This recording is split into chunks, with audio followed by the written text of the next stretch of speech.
नमस्कार साथियों, बहुत बहुत स्वागत है आपका SB स्टडी हिंदी पर। और मैं हूं सुरेंद्र भारती। आज हम एक बेहद सनसनीखेज और आंख खोल देने वाले विश्लेषण को करने जा रहे हैं। प्यारे साथियों, पिछले कुछ दिनों से देश के साथ साथ पूरी दुनिया के आर्थिक गलियारों में एक बहुत बड़ा सवाल बार बार बुद्धिजीवी और बड़े अर्थशास्त्रियों के द्वारा उठाया जा रहा है। सवाल यह है कि क्या जो GDP के डाटा हमें दिखाया जा रहा है, क्या जो तस्वीरें चमकाकर पूरी दुनिया के सामने पेश की जा रही है, क्या वह सच है या फिर इन आंकड़ों के पीछे बहुत बड़ा मायाजाल बुना जा रहा है।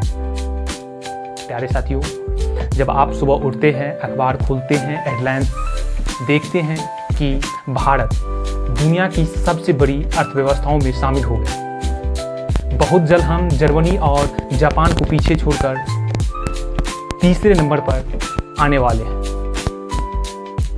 गर्व से सीना चौड़ा हो जाता है, होना भी चाहिए दोस्तों। लेकिन रुक जाइए, यहीं पर सबसे बड़ा झटका लगता है IMF की ताज़ा रिपोर्ट और अनुमान के अनुसार रुपया और डॉलर के उतार चढ़ाव की वजह से नॉमिनल GDP के मामले में भारत की स्थिति को लेकर अलग अलग चर्चाएं सामने आई हैं। साथियों, इस बीच दुनिया के बड़े बड़े अर्थशास्त्री, चाहे वो RBI के पूर्व गवर्नर रघुराम राजन हो या नोबेल पुरस्कार विजेता अभिजीत बनर्जी हो या पूर्व वित्त मंत्री P चिदम्बरम हो, अचानक सामने आते हैं और इस आर्थिक गौरव पर तीखे सवाल दाग देते हैं। प्यारे साथियों, इनका कहना है कि GDP के नंबरों पर आंख खोल करके भरोसा मत कीजिए।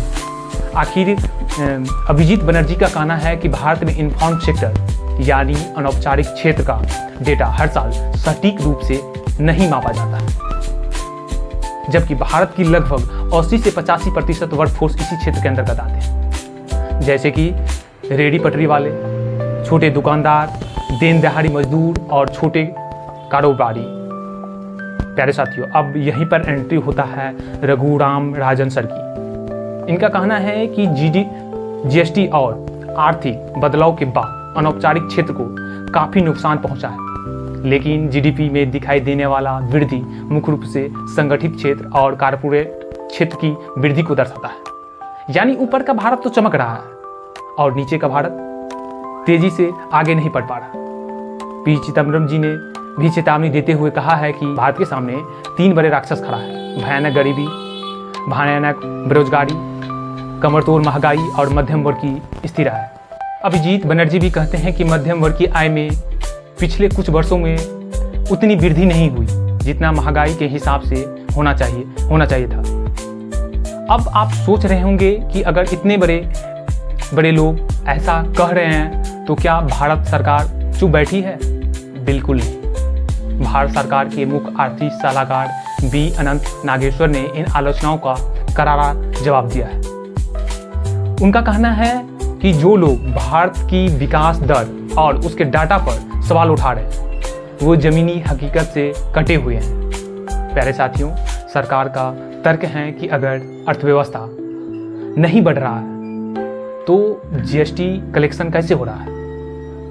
अगर लोग खरीदारी नहीं कर रहे हैं, व्यापार नहीं बढ़ रहा है, तो हर महीने लाखों करोड़ों रुपए का GST कहां से आ रहा है? दूसरा तर्क डिजिटल इकोनॉमी का है। UPI और डिजिटल भुगतान ने भारत को आर्थिक गतिविधियों को पहले से कहीं अधिक पारदर्शी बना दिया है। सब्जी वाले से लेकर के मॉल तक हर जगह डिजिटल भुगतान हो रहा है। सरकार का कहना है कि इससे पहले जो आर्थिक गतिविधियां सिस्टम से बाहर थी वो अब अनौपचारिक अर्थव्यवस्था का हिस्सा बन रहा है। तीसरा तर्क निर्माण और उपभोग का है। सरकार का दावा है कि ग्रामीण भारत में निर्माण कार्य बढ़ रहा है, सड़कें बन रही है, बिजली पहुंच रही है, आवास योजनाओं का विस्तार हुआ है और मजदूरी के स्तर में भी सुधार आया है। अब सवाल यह है कि आखिर सच कौन बोला? दोस्तों, एक निष्पक्ष विश्लेषक के तौर पर हम दोनों पक्षों को देखें तो एक दिलचस्प बात सामने आती है। यह संभव है कि भारत दुनिया की सबसे तेजी से बढ़ती अर्थव्यवस्थाओं में भी हो और साथ ही यहीं बड़ी संख्या में गरीब लोग भी रहते हो। जवाब है हाँ, बिल्कुल संभव है।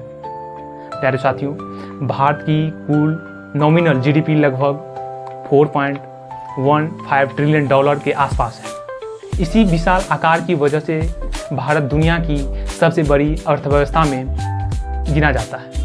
और यदि सब कुछ ठीक रहा तो आने वाले कुछ वर्षों में हम जापान और जर्मनी को भी पीछे छोड़कर तीसरी स्थान पर भी पहुंच सकते हैं। अगर पीपीपी यानी परचेजिंग पावर पैरिटी के आधार पर देखें तो भारत पहले से ही दुनिया की शीर्ष स्थान में शामिल है। प्यारे साथियों, लेकिन पेच कहाँ फंसा हुआ है? पेच फंसा हुआ है हमारी 140 करोड़ से अधिक आबादी की। जब हम इस विशाल अर्थव्यवस्था को देश की जनसंख्या से विभाजित करते हैं तो प्रति व्यक्ति आय अपेक्षाकृत कम दिखाई देती है। यानी कारण है कि कुल जीडीपी के मामले में भारत बहुत बड़ा दिखता है, लेकिन प्रति व्यक्ति आय के मामले में हम अभी भी विकसित देश से काफ़ी पीछे हैं। जर्मनी की आबादी लगभग 8 से 9 करोड़ है और जापान की लगभग 12 करोड़ के आसपास है। इसीलिए वहाँ की प्रति व्यक्ति आय भारत की तुलना में कई गुना अधिक है। यहीं पर अभिजीत बनर्जी का वह उदाहरण सामने आता है जिसमें वो कहते हैं कि भारत में विकास तो हो रहा है, लेकिन उसका वितरण समान नहीं है। एक तरफ महानगरों के महंगे रेस्टोरेंट भरे हुए हैं, लग्जरी कारों की बिक्री बढ़ रहे हैं, आईफोन्स लंच होते ही लंबे कतारें लग जाते हैं, शेयर बाजार रिकॉर्ड बना रहे हैं और कारपोरेट मुनाफे बढ़ रहे हैं। लेकिन दूसरी तरफ ऐसे परिवार भी है जो आज भी सीमित आय पर जीवन यापन कर रहे हैं। छोटे व्यापारी संघर्ष कर रहे हैं और कुछ क्षेत्र में रोजगार की चुनौती बनी हुई है और निम्न मध्यम वर्ग पर महंगाई का दबाव महसूस किया जा सकता है। इसी स्थिति को कई अर्थशास्त्री कैसाफेड रिकवरी कहते हैं, यानी समाज का एक हिस्सा तेजी से ऊपर जा रहा है जबकि दूसरा हिस्सा अपेक्षाकृत धीमी गति से आगे बढ़ रहा है। तो क्या इसका मतलब यह है कि भारत का जीडीपी डेटा झूठा है? नहीं साथियों, निष्कर्ष यह है कि डेटा झूठा नहीं है, लेकिन अकेला डेटा पूरी कहानी भी नहीं बता सकता। दुनिया का कोई भी देश अपना अनौपचारिक क्षेत्र को 100% सटीक से नहीं माप सकता है। खुद अभिजीत बनर्जी भी यही नहीं कहते कि भारत अमीर नहीं हो रहा। वे मानते हैं कि भारत की अर्थव्यवस्था बढ़ रहा है, गरीबी में कमी आई है, ग्रामीण इलाके में पक्के मकान बन रहे हैं, बिजली पहुंच रहे हैं, राशन व्यवस्था मजबूत हुई है और कई क्षेत्र में सुधार हुआ है। लेकिन उसका सवाल विकास की रफ्तार और उसके बंटवारे को लेकर है। अगर भारत को वास्तव में विकसित राष्ट्र बनाना है तो केवल जीडीपी के आकार पर ताली बजाकर काफ़ी नहीं होगा। हमें जीवन की गुणवत्ता यानी क्वालिटी ऑफ लाइफ पर भी ध्यान देना होगा। प्यारे साथियों, हमें देखना होगा कि लोगों को बेहतर शिक्षा मिल रही है या नहीं, स्वास्थ्य सुविधा कैसे हैं, रोजगार के अवसर की कितने अवसर बढ़ रहे हैं, पर्यावरण की स्थिति क्या है और आम नागरिक की आय में कितना सुधार हो रहा है। आज कृत्रिम बुद्धिमत्ता यानी एआई, आर्टिफिशियल इंटेलिजेंस तेजी से दुनिया को बदल रहा है। आने वाले समय में कई पारंपरिक नौकरियां स्वरूप बदल सकता है। इसलिए भारत के लिए स्किलिंग और अप स्किलिंग सबसे बड़ी प्राथमिकताओं में से एक होगी। अंततः सच्चाई शायद दोनों पक्षों के बीच कहीं मौजूद है। भारत की जीडीपी वृद्धि वास्तविक है। आंकड़े अंतर्राष्ट्रीय मानक के अनुसार तैयार किए जाते हैं।